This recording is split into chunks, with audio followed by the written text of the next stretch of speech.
그때 모세와 아론이 바로에게 가서 이르되 이스라엘의 하나님 여호와께서 이렇게 말씀하시기를 내 백성을 보내라. 그러면 그들이 광야에서 내 앞에 절기를 지킬 것이니라 하셨나이다. 바로가 이르되 여호와가 누구이기에 내가 그의 목소리를 듣고 이스라엘을 보내겠느냐? 나는 여호와를 알지 못하니 이스라엘을 보내지 아니하리라. 히브리인의 하나님이 우리에게 나타나셨은즉 우리가 광야로 사흘 길쯤 가서 우리의 하나님 여호와께 제사를 드리려 하오니 가도록 허락하소서. 여호와께서 전염병이나 칼로 우리를 치실까 두려워하나이다. 지난 시간에 사사기를 시작을 했습니다. 오늘은 이어서 남은 부분을 함께 나누려고 합니다. 자, 이번 한 주간에도 우리가 신자로 삽니다. 그리스도인으로 살죠. 그런데 신자가 이 땅에서 삶을 사는 이유가 무엇 때문이라고 했나요? 사명이라고 했습니다. 우리는 죽을 때까지, 주님 앞에 설 때까지 하나밖에 없습니다. 목적은 사명 따라 삽니다. 그러면 그 사명이 뭐라고 했죠? 하나님의 통치가 이루어지도록 사는 것입니다. 가정에서도 또 직장에서도 특별히 교회 안팎에 이런저런 신자의 삶을 살면서 뭘 하든지 간에 내 인생의 주인은 하나님이시다. 이것을 우리가 신자답게 살아서 하나님의 나라가 나로부터 주변 지경에 넓혀져 가는 것. 그러므로 하나님께서 기뻐하시고 이 땅에서부터 신앙이 꼽힐 수 있도록 하는 것이 우리에게 주어진 사명이고 또 신자가 사는 이유라고 했습니다. 이 사명을 위해서 일찍이 하나님은 구약시대 때부터 이스라엘 백성들을 애굽에서 빠져나오게 하시고 결국에는 광야 생활을 지나서 약속의 땅 가나안 땅에 들어가게 하셨죠. 이 부분에 있어서 하나님은 분명히 이스라엘 백성들에게 명령하셨어요. 가나안 땅에 들어가서 제일 먼저 할 일은 먼저 삶을 살고 있는 가나안 이방 거민들을 다 쫓아내라. 하나도 남기지 말고 진멸해라. 이렇게 강하게 명령을 하셨습니다. 그 이유는 그렇게 해야만 이스라엘 백성들이 가나안 땅에 들어가서도 거룩함을 유지할 수가 있고 그러므로 인해서 하나님의 나라가 계속해서 확장될 수 있기 때문에 그래요. 자, 그래서 이스라엘 백성들이 이 말씀을 들었지만 그러나 안타깝게도 출애굽 3세대 자녀들인 이스라엘 백성들은 가나안 땅에 들어가서 어떻게 살았습니까?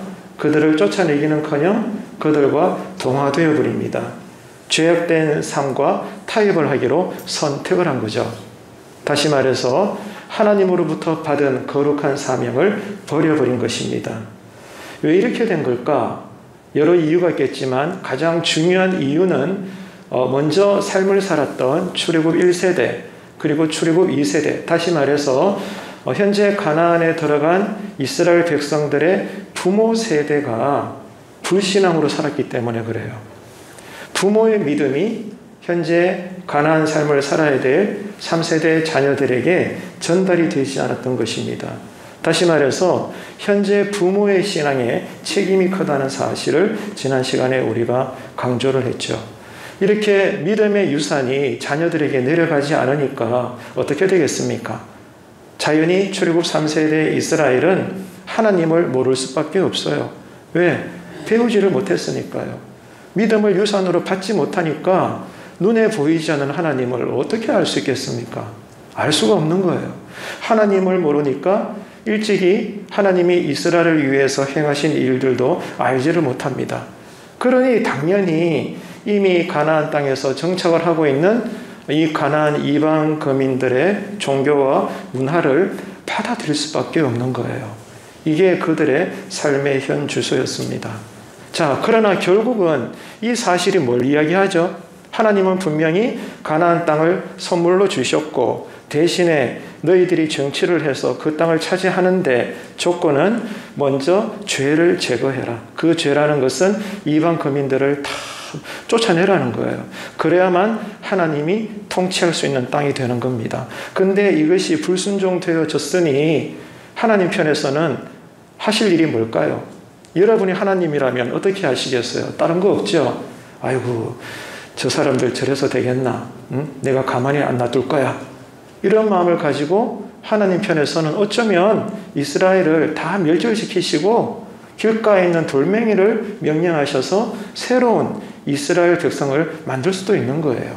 충분히 하나님은 그럴 수 있습니다. 그래도 하나님은 책임이 없어요. 왜? 원인은 죄를 범한 이스라엘 백성들에게 있으니까. 이게 상식적으로 타당하죠. 하지만 하나님은 그렇게 하지 않습니다. 그럼에도 불구하고 하나님께서는 이스라엘 백성들을 여전히 품에 안으십니다. 이 부분에 있어서 여러분 어떻게 설명하시겠어요? 아, 그래.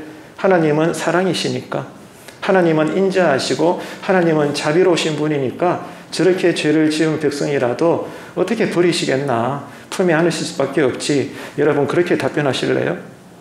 틀린 말은 아니지만 그렇게 말하면 안 돼요. 성경에 의하면 왜 하나님이 이렇게 패역한 이스라엘을 단번에 멸절하지 아니하시고 여전히 저들을 붙잡으시고 오히려 저들을 통해 후대에 가서 다윗 왕국도 세워지고 더 내려가서 메시아가 오시게 되었는가? 그 이유는 하나밖에 없어요. 뭐죠? 이미 아브라함을 통해서 약속한 것이 있어요. 하나님의 약속입니다. 하나님은 분명히 약속하셨어요. 아브라함에게 너는 복의 근원이 될 것이고 너의 후손이 저 하늘의 물결처럼 바다의 모래알보다도 많은 엄청난 민족이 될 거야. 이런 민족의 계보를 통해서 결국 메시아가 이 땅에 올 거야. 약속을 하셨어요. 그래서 하나님은 스스로의 언약에 근거해서 아무리 패역한 이스라엘이지만 하나님은 그들을 버리지 아니하셨던 겁니다.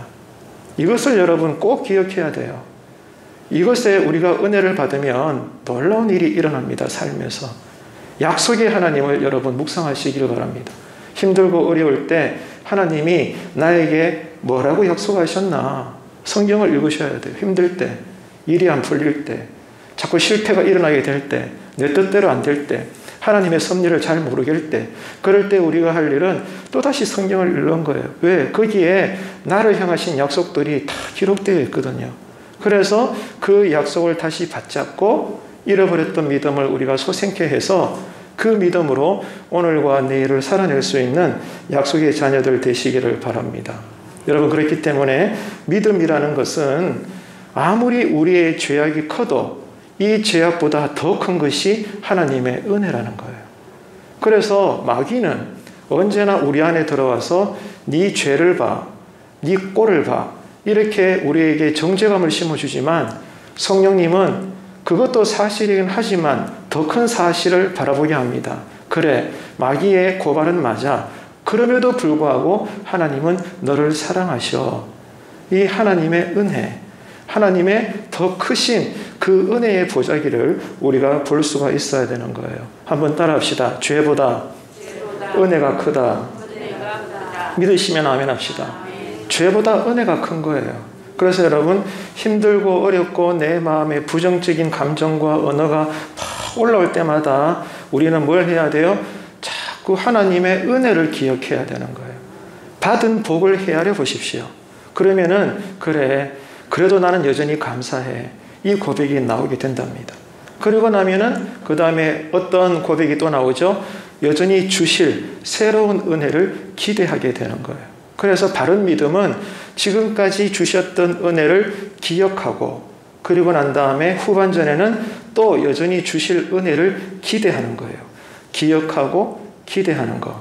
이게 여러분 어려운 종말의 시대에서도 우리가 살아가는 신앙의 방식이라는 겁니다.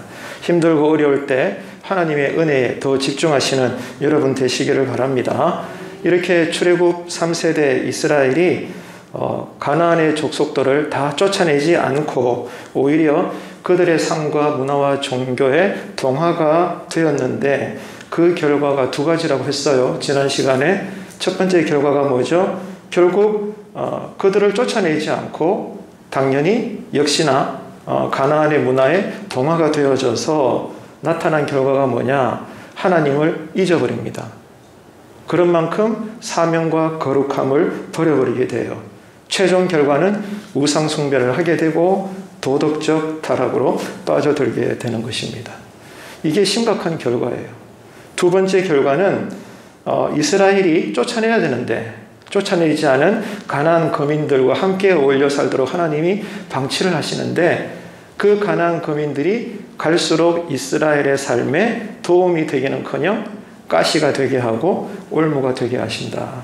이것이 하나님의 강력한 심판이었던 겁니다. 이런 두 가지 결과가 초래되게 되었다. 여기까지 지난 시간에 말씀을 드렸죠. 오늘은 이어서 남아있는 부분을 함께 생각하고자 합니다. 자, 그러면 이런 결과를 통해서 우리가 무엇을 알 수 있나 그 말이에요. 하나님께 불순종한 가나안에 들어간 이스라엘 백성들, 이러한 죄악의 결과를 통해서 우리가 무엇을 알 수 있는가? 자, 사사기는 이것을 강조해요. 자, 여러분 생각을 정리합시다. 이스라엘 백성들이 가나안에서 죄악을 범했어요. 자, 죄를 범한 이스라엘을 향해서 아버지 하나님은 절대로 가만히 있지 않아요. 사랑하는 자녀가 나쁜 짓을 하는데 아이고 잘했다. 너 가게에서 물건 훔치고 와서 아이고 땡 잡았네. 다음에 또 훔쳐와. 이럴 부모가 있나요?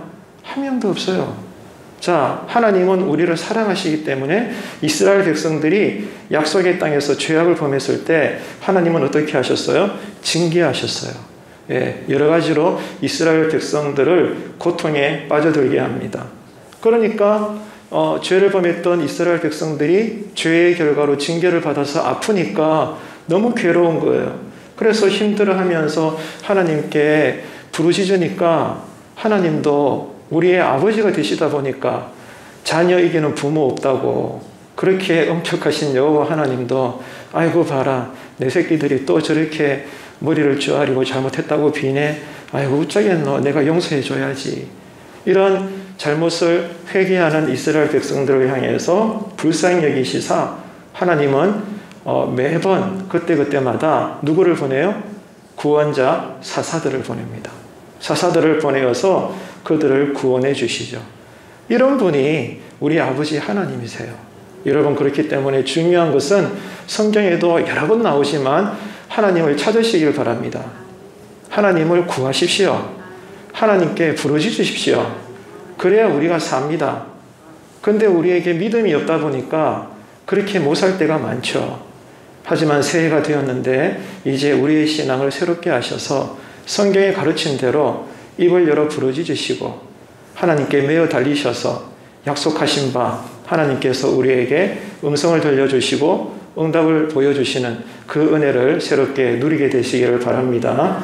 이렇게 죄악을 범함으로 고통을 받다가 회개하니까 하나님께서는 사사를 보내주셔서 구원해 주셨는데 문제가 뭐죠? 그들이 또 조금만 상황이 괜찮아지게 되면 언제 그러냐? 그런 식으로 또다시 죄를 짓는 거예요. 이게 사사기 전체 이야기의 흐름입니다. 그러니까 여러분 중요한 거 이겁니다. 이게 무슨 말인가 하면은 철저하지 못한 회개, 철저하지 못한 순종은 그 결과가 똑같아요. 거듭되는 영적인 실패의 원인이 된다는 겁니다. 이게 오늘 이 시간에 우리가 새겨들어야 될 첫 번째 메시지예요. 가만히 보면 회개하는 것 같아요. 또 순종도 하는 것 같아요. 그런데 문제는 뭐예요? 100% 회개가 아니라 99% 순종은 의미 없어요. 하나님이 원하시는 것은 100% 순종이에요. 철저하게 회개하고 순종할 때 역사가 일어나는 거지 그냥 종교적으로 쇼 조금 한다고 감정적으로 회개하고 감정이 동하니까 조금 여러분 이벤트식으로 순종하다가 마는 거 하나님은요 속지 않아요. 하나님이 왜 속으시겠어요? 그런 우리의 행동에. 그래서 지금 이 사사기의 교훈은 철저하지 못한 회개와 순종은 결국 그 끝은 영적인 실패의 연속일 뿐이다. 이 사실을 우리에게 교훈해 주고 있는 겁니다. 결국 이 사사기의 결말은 두 가지 비극을 우리에게 보여주고 있어요. 두렵게 우리는 이 말씀을 받으셔야 돼요. 사사기를 쭉 읽어보게 되면 두 가지 슬픈 얘기를 우리에게 전하고 있습니다. 첫째는 나중에 사사기 후반부에 가면 다루게 되겠지만 사사기 17장, 18장에 보게 되면 미가의 우상 이야기가 나와요. 그 이야기가 나오거든요. 그 내용은 그때 가서 설명하겠지만 이게 뭘 말하는가 하면 그 당시 이스라엘이 외적으로 얼마만큼 종교적으로 타락했는가 이스라엘 전체적으로 봤을 때 외적으로 종교적 타락의 실상을 고발하고 있는 거예요. 그리고 또 하나, 사사기 19장에서 21장, 이 세 장을 읽어보게 되면 또 새로운 사건이 나오는데 레위인의 첩 사건이 나와요. 무슨 이야기인지 여러분 아시죠? 이 레위인의 첩 사건이 나오는데 이거는 또 이스라엘 전체적으로 봤을 때 이스라엘의 내부적인 부패한 상태를 잘 보여주고 있습니다. 그러니까 외적으로는 철저한 종교적 타락의 상황을 보여주고 있고 또 내부적으로도 아주 심각하게 부패된 상태를 보여주고 있는 거예요. 결국 이것을 종합적으로 우리가 이제 정리를 해보면 이런 겁니다. 시대마다 똑같아요. 국가적으로 종교신앙이 타락하게 되면 반드시 수반되는 현상이 뭐냐? 전체 사회적으로 도덕성이 무너진다는 거예요. 이거는 언제나 변하지 않습니다. 신앙이 무너지면 사회의 도덕과 윤리가 깨어집니다. 다시 말씀드리지만은 이 사사기는 후반부에 가서 뭘 보여줘요? 먼저는 국가 전체적으로 이스라엘은 종교적 사회니까 국가 전체적으로 교회의 신앙이 타락되어짐으로 외적으로 무너졌죠. 그러니까 그 다음에는 세상이 빛이 되는 교회가 무너지니까 당연히 그 빛이 어두워지니 그 당시 이스라엘 사회가 도덕과 윤리가 완전히 박살나버리는 거예요. 그래서 신앙이 무너지면 인간됨이 무너집니다. 이 사실을 꼭 기억하시고 교회 안에서 신자들이 성령 충만하지 않으면 잘 들으셔야 돼요. 불신자들보다 더 악해집니다. 이 사실을 꼭 기억하세요. 누구도 예외가 없어요. 저는 목회자로서 평생 살면서 여러분은 그런 분이 안 계시겠지만 지나오는 교회마다 그런 케이스를 다 봐왔습니다. 좋을 때야 좋죠. 하하호 할 때는 좋죠. 하지만 어쩌다가 교회 안에서 서로 간의 관계가 소원해지게 되고 오해가 됐던 갈등이 됐던 싸움이 됐던 분쟁이 됐던지 간에 서로 간에 으르렁거리게 되면 세상 사람들은 얼마 안 가서 술 한잔하고 그냥 다 풀어버리는데요. 우리 신자들은 안 그래요. 죽을 때까지 가지고 갑니다. 함께 예배 드리면서도 끝까지 원수로 지내요. 이게 여러분 신자들의 특징입니다. 사사기는 그것을 고발하고 있는 거예요. 그렇기 때문에 우리가 죽을 때까지 거룩성을 잘 유지하려면 다른 거 없어요. 우리 각자가 늘 은혜에 충만해야 됩니다. 성령으로 충만해야 됩니다. 그래서 하나님의 빛이 우리를 여전히 압도하고 있어야 우리가 악해지지 않는 거예요. 여러분, 오늘날 이 한국 사회가 왜 이토록 부패했을까요? 많은 이유를 우리가 찾을 수 있죠. 사회적으로, 경제적으로, 정치적으로, 문화적으로 얼마나 많은 이유들을 들 수 있습니까? 그러나 더 분명한 사실은 뭐예요? 그 전에 뭐가 있었다? 한국교회에 타락이 있었어요. 지금도 진행 중이잖아요. 이런 시대에 지금 우리가 살고 있습니다. 한국 사회가 왜 이토록 비참해졌느냐? 결국은 신자들이 있다는 거예요. 그 이유가. 이 사실을 사사기는 일찍이 우리에게 보여주고 있는 거죠. 자, 그래서 여러분, 사사기는 이런 비극을 잘 보여주기 위해서 의도적으로라도 한 번이 아닙니다. 무려 4번에 걸쳐서 동일한 표현을 기록하고 있는데요. 한번 찾아볼까요? 사사기 17장 6절 찾아보십시오. 자, 함께 읽습니다. 그때에는 이스라엘에 왕이 없었으므로 사람마다 자기 소견에 옳은 대로 행하였더라. 자, 방금 읽은 거 여러분 잘 기억하세요. 자, 읽으셨죠? 그죠? 그 다음에 사사기 18장 1절 이어서 읽습니다. 그때에 이스라엘에 왕이 없었고 단 지파는 그때에 거주할 기업의 땅을 구하는 중이었으니 이는 그들이 이스라엘 지파 중에서 그때까지 기업을 분배받지 못하였음이라. 자, 이 구절도 여러분 잘 기억하시고 또 건너갑시다. 19장 1절. 자, 함께 읽습니다. 이스라엘에 왕이 없을 그때에 에브라임 산지 구석에 거류하는 어떤 레위 사람이 유다 베들레헴에서 첩을 맞이하였더니. 자, 한 구절만 더 찾아요. 이번에는 21장 25절. 자, 함께 읽습니다. 그때에 이스라엘에 왕이 없으므로 사람이 각기 자기의 소견에 옳은 대로 행하였더라. 아멘. 자, 4구절을 읽었는데 공통점이 있어요. 뭘까요? 응? 네, 잘 보세요. 자, 17장 6절 18장 1절, 19장 1절, 21장 25절. 네 구절이에요. 공통점이 있어요. 뭐죠? 네, 맞아요. 왕이 없었다는 거예요. 이거를 지금 사사기가 강력하게 의도적으로 기록하고 있어요. 이렇게 사사기 마지막 부분에서 왜 이토록 구약시대에서 가장 타락하고 어두웠던 시대가 사사기인데 왜 이런 시대가 되어버렸나, 그 원인을 어떻게 이야기하고 있는가 하면 왕이 없어서 그렇다는 거예요. 왕이 없으니까 어떻게 됩니까? 더 잘 알고 있는 대중적인 성경 구절이 뭐죠? 각자 자기 소견에 옳은 대로 행하였더라. 우리 삶에 나나 너나 우리가 동일하게 모실 왕이 없으니까 나는 내가 믿는 대로, 너는 네가 믿는 대로, 그냥 여러분 이런 상대적 진리로 사는 거예요. 이게 종말의 특징입니다. 자, 이런 거 볼 때 여러분의 가정은 하나님이 실제 왕이 되셔서 각자 따로 소견 따라 가는 가정이 아니고 거룩한 한 마음의 믿음의 가정으로 걸어가고 있습니까? 일터는 어때요? 또 교회는 어떻습니까? 지금 여러분의 교회는, 이 제단은 정말로 하나님이 우리에게 진정한 주인이 되십니까? 아니면은 내가 한번 어떻게 해보고 싶은 그 마음이 있지는 않나요? 사사기는 우리에게 이것을 찌르고 있는 거예요. 왕이 없었다는 거예요. 무려 4번이나 강조합니다. 그만큼 중요하다는 거예요. 자, 그렇다면 누군가는 이렇게 생각하겠죠. 아, 그렇구나. 사사기는 정치적인 책인가 보다. 그래요, 안 그래요? 아닙니다.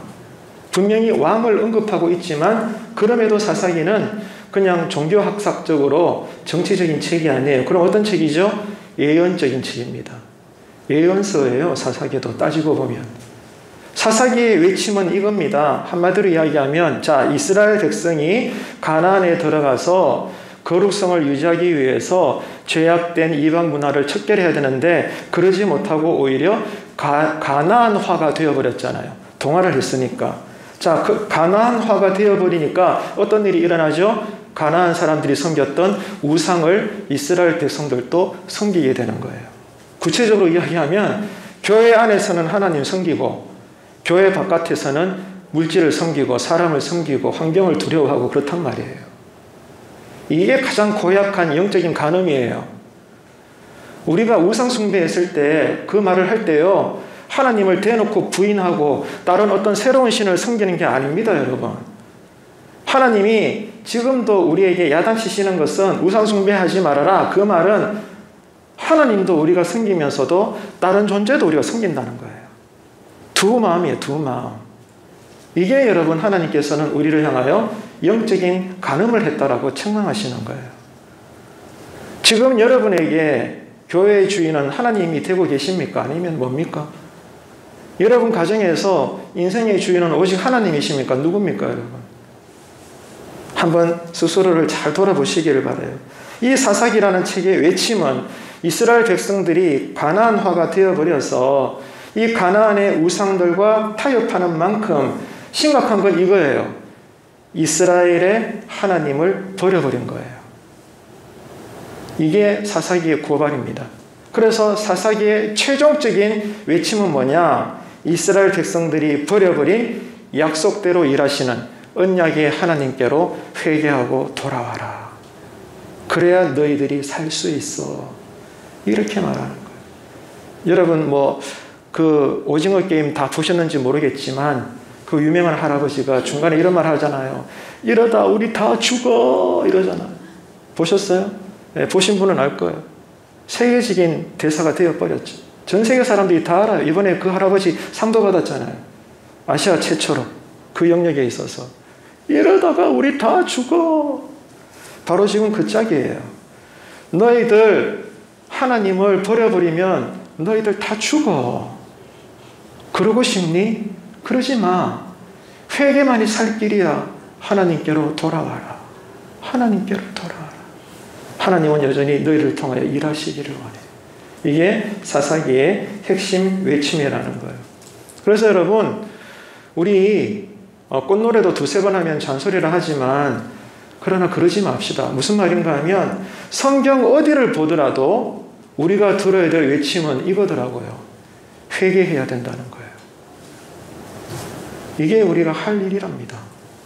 기쁠 때도 회개, 슬플 때도 회개, 일이 잘 될 때도 회개, 안 될 때도 회개.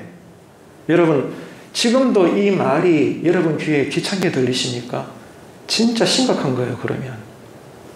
이 말이 우리를 살리는 겁니다. 간절하게 믿으시면 아멘 합시다. 성경은 어디를 봐도 우리를 살리기 위하여 하시는 말씀이 회개하라는 거예요. 그래서 여러분, 구약의 말미에 가면 많은 예언서들이 나오잖아요. 하나님께서 시대마다 보내주신 수십 명의 선지자들이 있는데 한결같이 외친 게 뭐예요? 회개하고 하나님께 돌아오라는 거예요. 이게 하나님의 마음입니다. 난 별로 회개할 게 없는데요.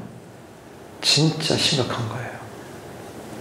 성령님이 우리의 기도의 문을 열어주셔서 여러분 가정의 이름으로든 여러분 개인의 이름으로든 뭐든지 간에 여러분 삶에 아직도 토설되지 아니한 그 죄가 회개되어지기를 바랍니다. 그래야 여러분 새로운 역사가 열리는 거예요. 신약의 문을 열자마자 세례 요한이 뭐라고 외쳤어요? 회개하라.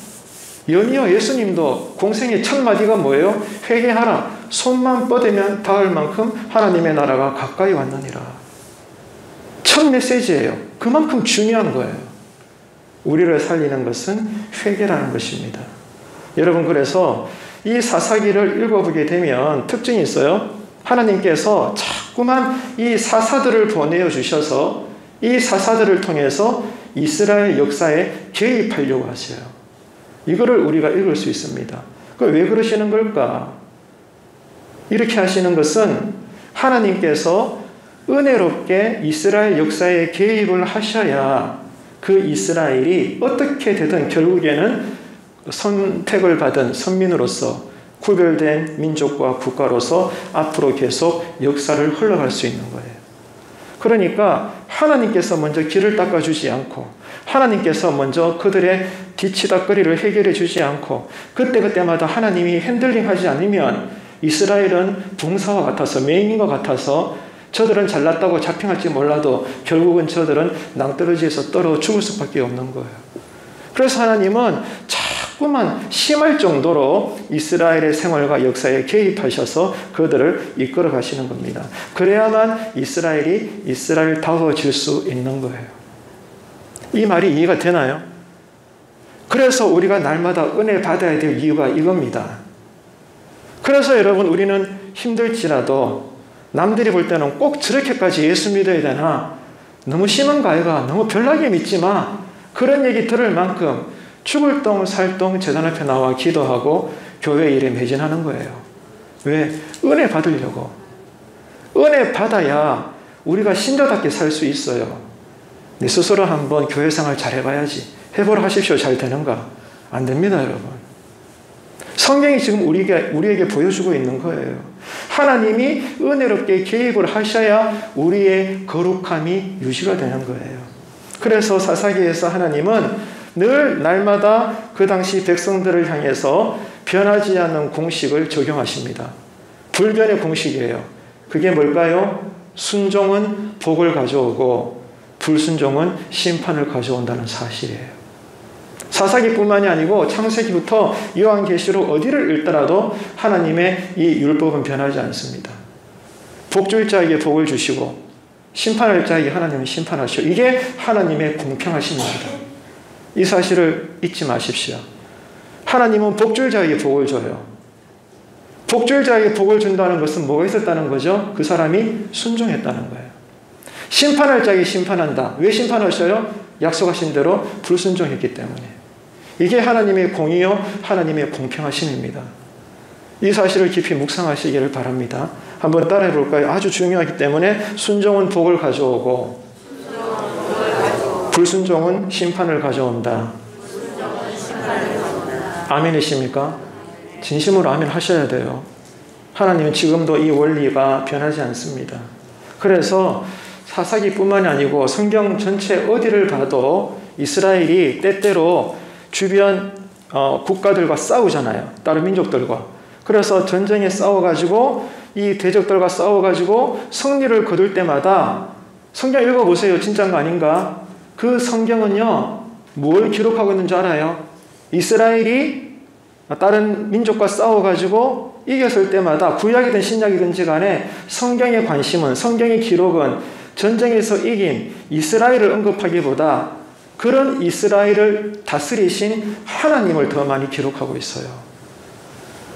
이 사실을 여러분 잊지 말아야 돼요. 중점이 다르요. 관심이 다른 거죠. 중심이 다른 겁니다. 이해가 되십니까? 그래서 늘 말씀드렸죠.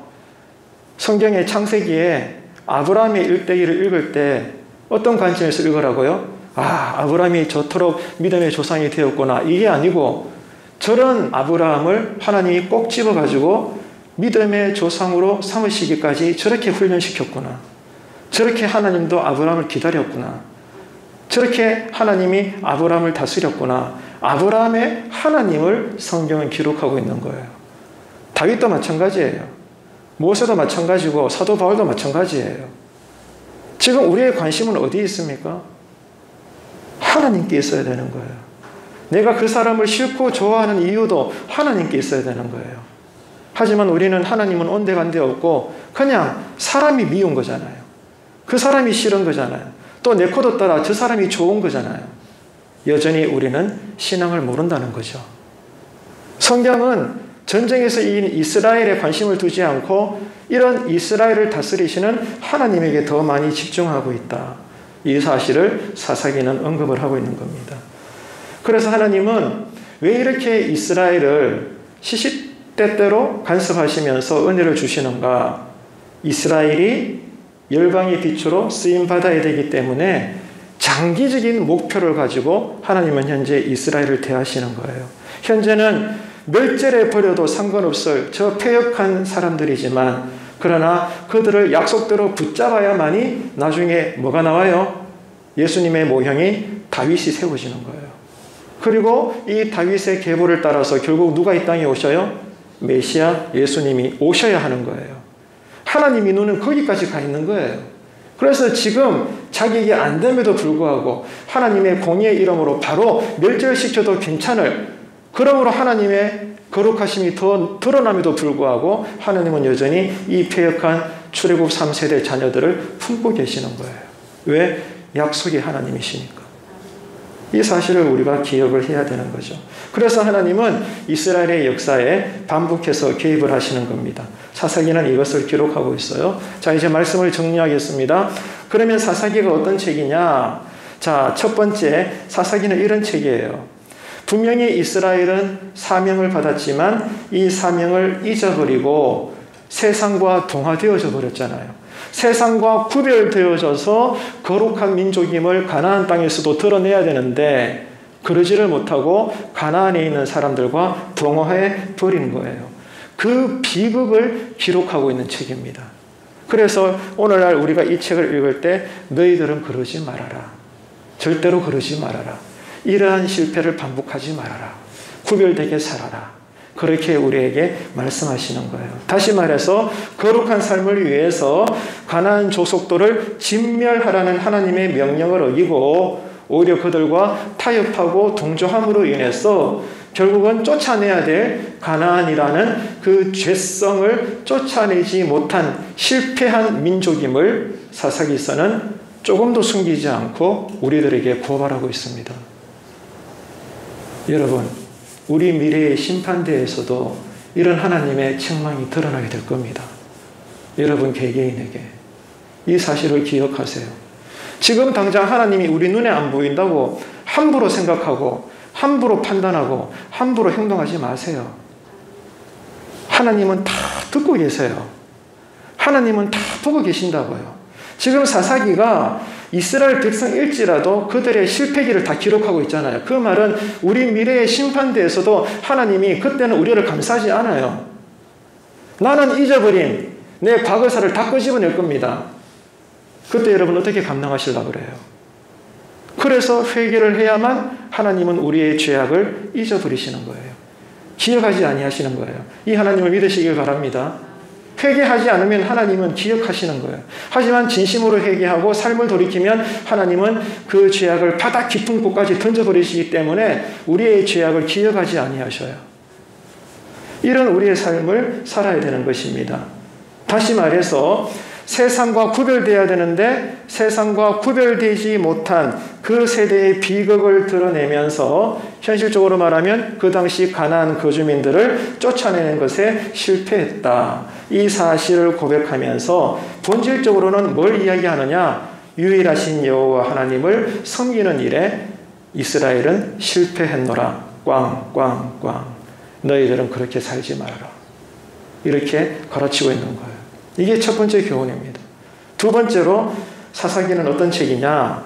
읽어보시면 아시겠지만 이제 우리가 다룰 텐데 끝까지 처음부터 끝까지 뭐가 드러나요? 하나님의 신실하심이 드러나요. 약속의 근거에서. 그럼에도 불구하고 하나님은 계속해서 일하시는 거예요. 계속해서 사사를 보내어주시고 구원하시고 또 죄를 지으면 사랑하시기 때문에 채찍을 때리시고 하나님은 계속 일하셔요. 하나님의 신실함입니다. 하지만 그런 만큼 이스라엘은 갈수록 패역함을 보여주고 있는 거예요. 이것을 대조하고 있는 책입니다. 하나님은 신실하신데 이스라엘은 보란듯이 악을 행하고 있는 완전히 다른 모습을 우리에게 대조적으로 보여주고 있는 거죠.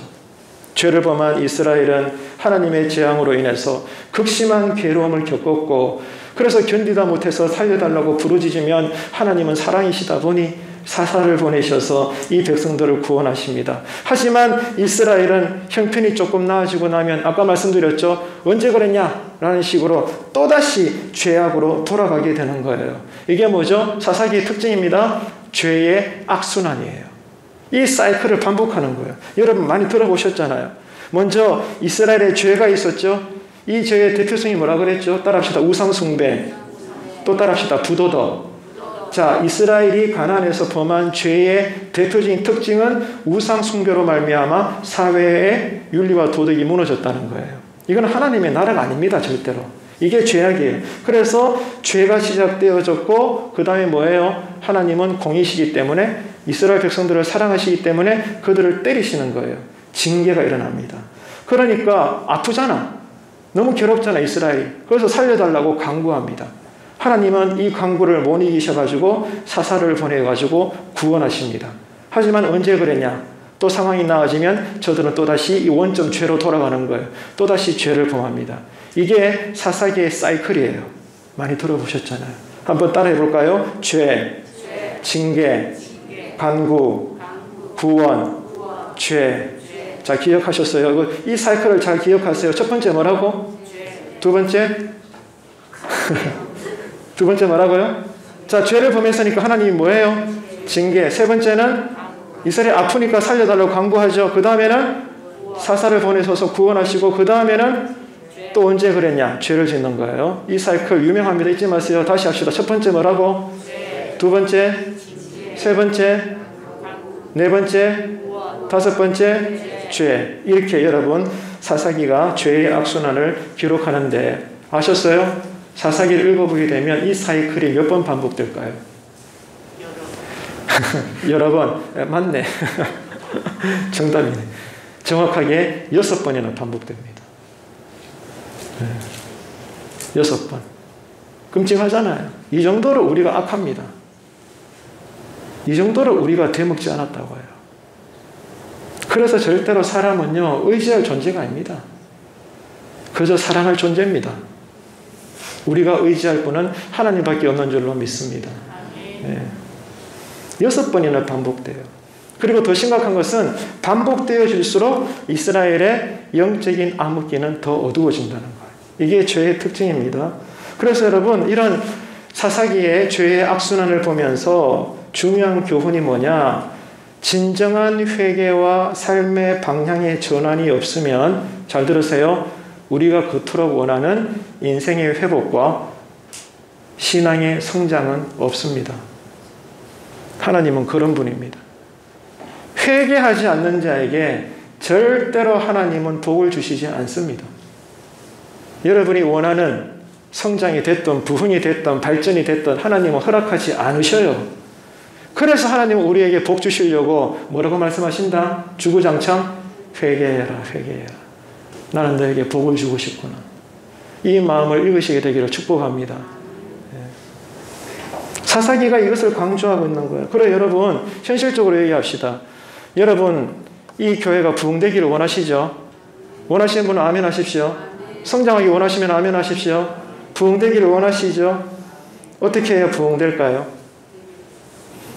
능력 있는 담임 목사 오면 부흥됩니까? 분명히 이야기하였어. 됩니까? 안 됩니까? 여러분 저 봐라 배 목사 또 지가 못할까네 저렇게 설교한다. 그래 여러분 들으랍니까? 그러면 안 돼요. 그러면 여러분 설교할 필요 없어요. 제가 성경적으로 말하자고. 어떻게 교회 부흥이 옵니까? 여러분 교세가 많아지거나 예산이 더 풍성해지거나 검증된 현대적인 프로그램을 막 돌린다고 해서 우리가 원하는 교회 성장은 일어나지 않습니다. 성경을 보세요. 그 원리는 하나밖에 없어요. 따라합시다. 모든 성도들이. 그러니까 특정 성도가 아니고 모든 성도들이 진심으로 회개하고 모두가 다 그들의 삶을 완전히 유턴할 때, 완전히 돌이킬 때, 그때서야 하나님은 복을 주십니다. 이 사실을 부인하지 마세요. 제발. 정말 그러시면 안 된다고요. 제가 지금 변명하는 겁니까? 목사로서? 그러면 대화 안 돼요. 여러분. 정말 그런 생각하신다면 여러분 가운데 그런 안 계시겠지만 그 사람은 거듭나지 못한 거예요. 진심으로 드리는 말씀이에요. 여러분의 가정의 부흥이, 여러분의 일터의 놀라운 변화, 우리 교회의 교회다움의 회복은 어디에서 오느냐? 모든 성도들이 회개하는 거예요. 사도행전 2장에 오순절 마가 다락방에서 성령의 역사가 일어났을 때 성경의 기록은 120명의 문도들 되어 있죠. 그 120명의 문도들이 모두가 다 주야로 기도했던 사람들이에요. 아유 나는 막 요래해도 다른 누군가가 기도하면 되겠지 뭐. 안 됩니다 여러분. 모든 성도들이 하나님 앞에 엎드리고 모든 성도들이 애통하며 울고 모든 성도들이 뒤집어질 때 그때 하나님은 기다렸던 복을 열어주시는 거예요. 이것을 여러분 진심으로 인정하시고 이런 교회가 되는 새해가 되시기를 축복합니다. 그래서 여러분 세 번째 사사기는 어떤 책이냐? 이거 참 중요해요. 이렇게 6번에 걸쳐서 죄의 악순환이 사이클이 반복되는 과정을 통해서 이제 사사시대 사람들이 깨닫는 거예요. 아, 이런 사사들도 귀한 것이만 이래서는 안 되겠구나. 우리에게 왕이 필요하구나. 깨닫는 거예요. 사사시대 사람들이 가만히 보니까 예수는 믿지 않지만 하나님은 믿지 않지만 주변의 이방 민족들 보니까 눈에 보이거든. 뭐가 보여요? 저들이 세운 왕이 보이는 거예요. 각 나라의 왕이 보이는 거라. 그래서 왕이 왕권을 가지고 정부를 이루고 또 제국을 이루어서 그 나라를 통치를 잘하는 걸로 보이는 거예요. 지금까지 이스라엘은 왕이 없었거든. 그래서 지금 이런 죄의 악순환을 경험하면서 사람들이 세대적으로 깨닫는 거예요. 아, 우리에게도 왕이 필요하구나. 이것을 절감하게 됩니다. 그러면서 이제 어떻게 사무엘 상하, 열왕기 상하, 역대기 상하를 지나가면서 이스라엘이 이제 신정 정치를 멈추어 버리고 왕정 정치로 돌아서게 되는가, 왕정 시대로 들어가게 되는가, 이 과정을 설명하고 있는 책이 사사기라는 거예요. 그런데 왜 이 말씀을 드리느냐? 왕이 없던 시대에 저들이 왕을 원했어요. 그런데 그 왕이라는 것은 여전히 사람이 세워진 왕이죠. 그런데 결국에는 무엇을 기다리게 하는 책인가 하면은, 아, 우리에게 필요한 것은 사람으로서의 왕이 아니라 진정한 메시아, 그 왕이 우리에게 필요하구나. 장차 오실 메시아를 기대하게 하는 책이 구약시대에서 가장 어두웠던 사사기입니다.